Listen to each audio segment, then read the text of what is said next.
In this final section of Chapter 6, we're going to introduce the central limit theorem, which is going to consider problems that involve normal distributions from which samples of size n are selected. Let's do a quick recap of what we've done so far in Chapter 6. In Section 6.1, we looked at the standard normal distribution, which is the distribution of z-scores. In 6.2, we looked at other normal distributions of x values that would have to be converted into z-scores so that we can find areas under the curve. And now in section 6.4, we're going to be looking at samples of size n of x values. And so we're going to be looking at the mean of the sample and the standard deviation of the sample.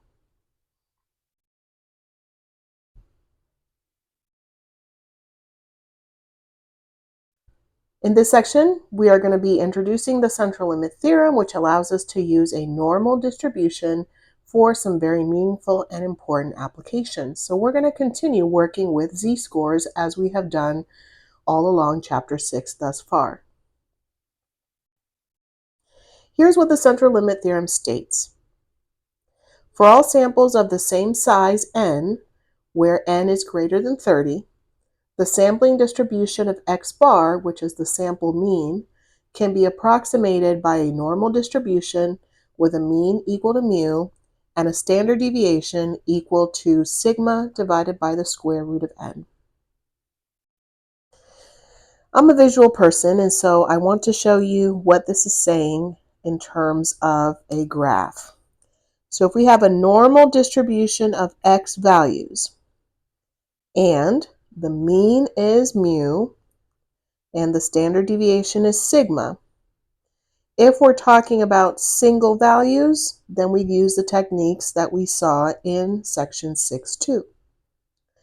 But if we are taking samples from such a distribution and we calculate those sample means are going to be less spread out. They're going to still be centered at the same mu.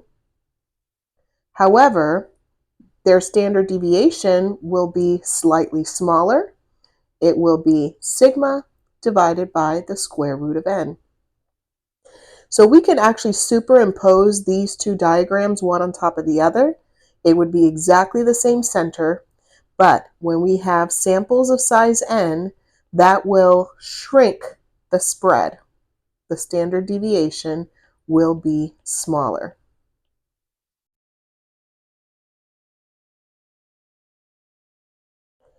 If we are given a population with any distribution, any shape, where the mean is mu and the standard deviation is sigma, and we're choosing simple random samples of size n from that population, then the following is true as long as one of the two is met.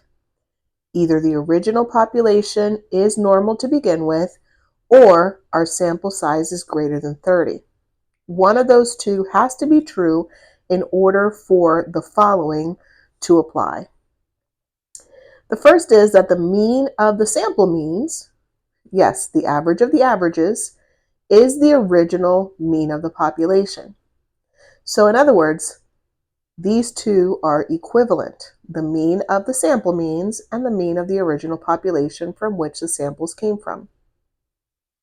That's actually what we saw here in the diagram that I drew. These two means are identical. This one is labeled mu of x bar, but it's equal to the original mean. The second thing that is true is that the standard deviation of the sample means is smaller. We do have to adjust it. So we're going to take the original standard deviation from the population, sigma, and we divide it by the square root of n to make that adjustment. What that's going to do to our z-score formula is that it is going to change that denominator. Instead of just sigma in the denominator, we're going to be dividing by sigma over the square root of n. The other adjustment is that because we're not working with a single x value anymore, but rather with a sample, we're going to be looking at the sample mean in the numerator.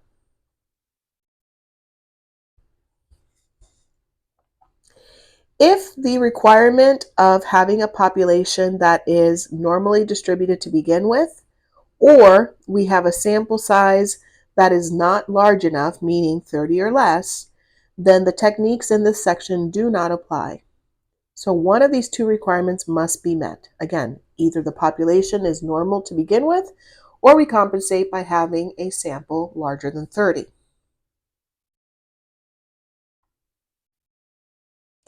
We always want to check these requirements because we don't want to produce calculations that simply are not meaningful. So let's talk about when to use the traditional z-score formula versus this new adjusted version. If we are working with probability problems that refer to single x values, then we're going to use the traditional z-score formula. In other words, anytime we're looking at individual values in probability questions, we're going to use the techniques of section 6.2. If, however, we're working with a probability problem that involves a mean from a sample of values, in other words, we have the mean from a sample, we have a sample of size n, then we're going to use the adjusted z-score formula where we have the mean of the sample in the numerator and that adjusted standard deviation in the denominator. So again, this is true when we're dealing with samples of size n as opposed to single values. The notation's actually not that important. What is important is that we adjust the standard deviation in that denominator before calculating z. Let's take a look at our example. American Airlines uses Boeing 737 jets with 126 seats in the main cabin. In an attempt to create more room, an engineer is considering a reduction of the seat width from 16.6 inches down to only 16 inches. Adult males have hip widths that are normally distributed, so we know the original population is normal, with a mean of 14.3, that's our mu, and a standard deviation of 0.9, that is our sigma. Here are the probabilities that we will need to calculate. In part A, we need to find the probability that a randomly selected adult male has a hip width greater than the seat width of 16 inches.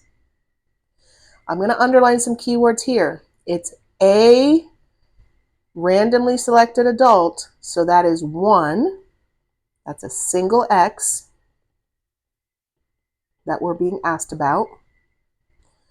Greater than means that we're looking at area to the right. In part B, however, we're asked to find the probability that 126 seats have males with a mean hip width greater than 16 inches. So here we have n equals 126, so we have a sample. Still greater than, and we still have the same number, 16. So really the only difference is that in part A, we're looking at a single man. In part B, we're looking at the average of 126 men. So to answer part A, we're going to use the same techniques that we talked about in section 6.2. There is no difference whatsoever. So here we have the hip widths for males. The mean is 14.3 inches. Standard deviation is 0.9 inches. And we're looking at the area to the right of 16 inches for a single male. So we're going to use the traditional z-score formula, 16 minus 14.3 divided by 0.9. That's going to give us a z-score of 1.89. So when x is 16, z is 1.89. Using table A2, we can find that area to the right, and that's going to end up being approximately 0.0294, which is about 3%. That means that about 3% of men would not fit comfortably if the seat widths for these seats in the aircraft is reduced down to 16 inches. I think that's a pretty significant number. 3% of men not fitting, that's a lot of people. So again, we can solve this first part of the problem by using all of the techniques from section 6.2, where we convert our X value into a Z-score, and then we use that Z-score to use table A2 to calculate the area to the right. In this case, the area to the left was 0.9706. So by using subtraction from 1, we find that that area is 0.0294.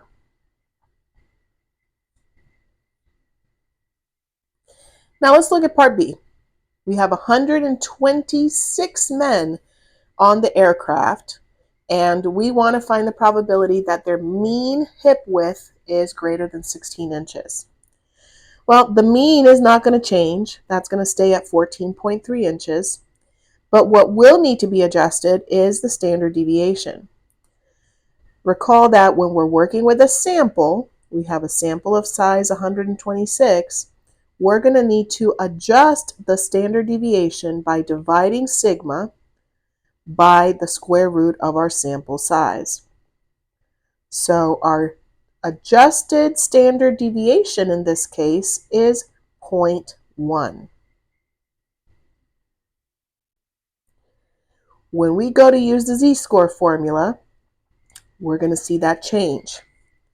Notice that the mean is still 14.3. That has not changed. But what has changed is the standard deviation went from 0.9 all the way down to 0.1. So we have less spread. This normal distribution is going to be less spread out and a lot taller in the center.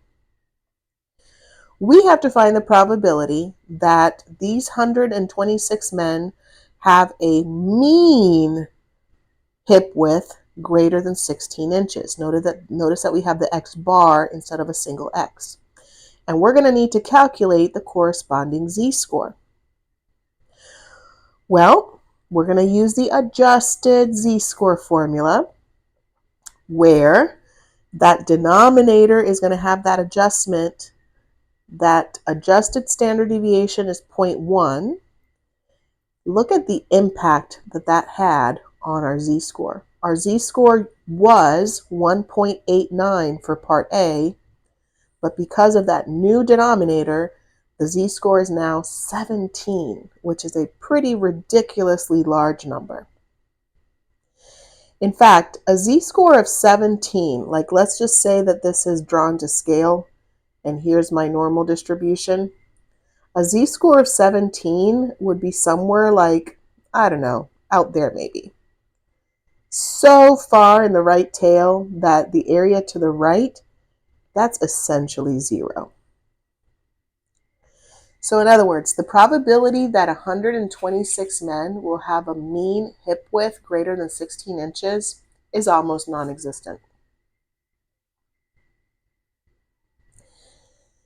Now, which of these two results is going to be more important for the engineer to consider as they make a decision about whether keeping the current seat width at 16.6 inches is better than reducing the seat width down to 16 inches?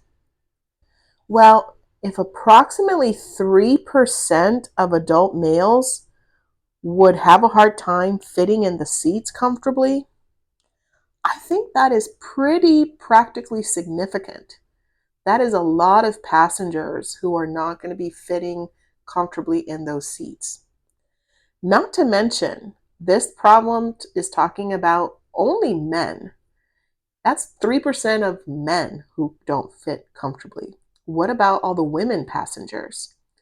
Women, on average, have hip widths that are greater than those of men.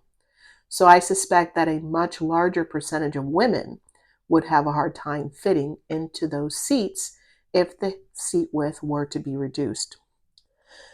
Do we care that 126 men on average have a hip width less than 16? Not really, because if that is an average, that means that men will have to have greater than 16, probably in the same way that we have men that are narrower than 16. So it's not significant to look at an average of 126 men. It is much more practically significant to look at individual men.